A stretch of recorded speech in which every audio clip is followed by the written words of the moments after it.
Drone view cheque करो तो फिर तुहानूं दसदे हां भी किहड़ी आ लेक।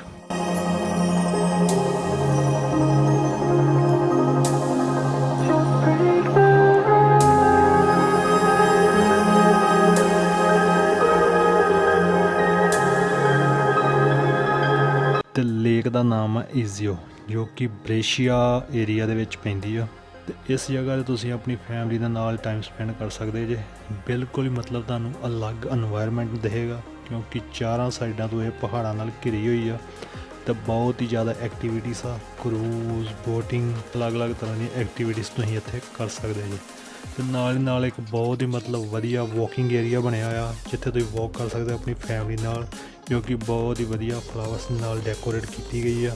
ਤੇ ਅਲੱਗ-ਅਲੱਗ ਪਿਜ਼ਰੀਆ ਵਾ, ਰੈਸਟੋਰੈਂਟਸ ਆ, ਜਿੱਥੇ ਤੁਸੀਂ ਆਪਣੀ ਮਨਪਸੰਦ ਦਾ ਖਾਣਾ ਖਾ ਸਕਦੇ ਜੇ। ਤੇ ਆਪਣੀ ਫੈਮਿਲੀ ਦੇ ਨਾਲ ਇਸ ਗਰਮੀ ਦੇ ਮੌਸਮ ਦੇ ਵਿੱਚ ਇੱਥੇ ਤੁਸੀਂ ਦਿਨ ਸਪੈਂਡ ਕਰ ਸਕਦੇ ਜੀ। ਤੇ ਇਸ ਦਾ ਮਤਲਬ এনवायरमेंट ਮੈਨੂੰ ਤਾਂ ਬਿਲਕੁਲ ਡਿਫਰੈਂਟ ਲੱਗਾ ਐਜ਼ ਕੰਪੇਅਰ ਟੂ ਮਤਲਬ ਹੋਰ ਵੀ ਕਾਫੀ ਸਿਟੀਜ਼ ਦੇ ਨਾਲੋਂ, ਕਿਉਂਕਿ ਇੱਥੇ ਥੋੜ੍ਹੀ ਜਿਹਾ ਵਾਈਬ ਜਿਹੜੀ ਆ ਡਿਫਰੈਂਟ ਆ। ਥੋੜ੍ਹੀ ਕਲੀਨਿੰਗ ਵਗੈਰਾ ਉਹ ਵੀ ਜ਼ਿਆਦਾ ਨਜ਼ਰ ਆਈ, ਅਤੇ ਨਾਲ ਹੀ ਨਾਲ ਥੋੜ੍ਹਾ ਜਿਹਾ ਮਤਲਬ ਡੈਕੋਰੇਟ ਵੀ ਕਰਨ ਵਿੱਚ ਨਾ ਕੋਈ ਕਸਰ ਨਹੀਂ ਛੱਡੀ।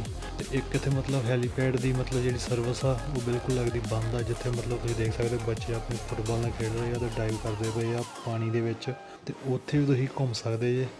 ਇਸ ਦਾ ਜਿਹੜਾ এনवायरमेंट ਆ, ਵੈਦਰ ਆ, ਬਿਲਕੁਲ ਡਿਫਰੈਂਟ ਲੱਗਾ, ਕਿਉਂਕਿ as compare to other cities ਮਤਲਬ ਥੋੜ੍ਹੀ ਇੱਥੇ ਠੰਡ ਜਾਂ ਹਵਾ ਚੱਲਦੀ ਨਜ਼ਰ ਆਈ, ਜਿਹਦੇ ਕਰਕੇ ਮਤਲਬ ਤੁਹਾਨੂੰ ਇੰਨਾ ਗਰਮੀ ਦਾ ਵੀ ਅਹਿਸਾਸ ਨਹੀਂ ਹੁੰਦਾ। ਅਤੇ ਸੋਚਿਆ ਤੁਹਾਡੇ ਨਾਲ ਸ਼ੇਅਰ ਕਰ ਦਈਏ।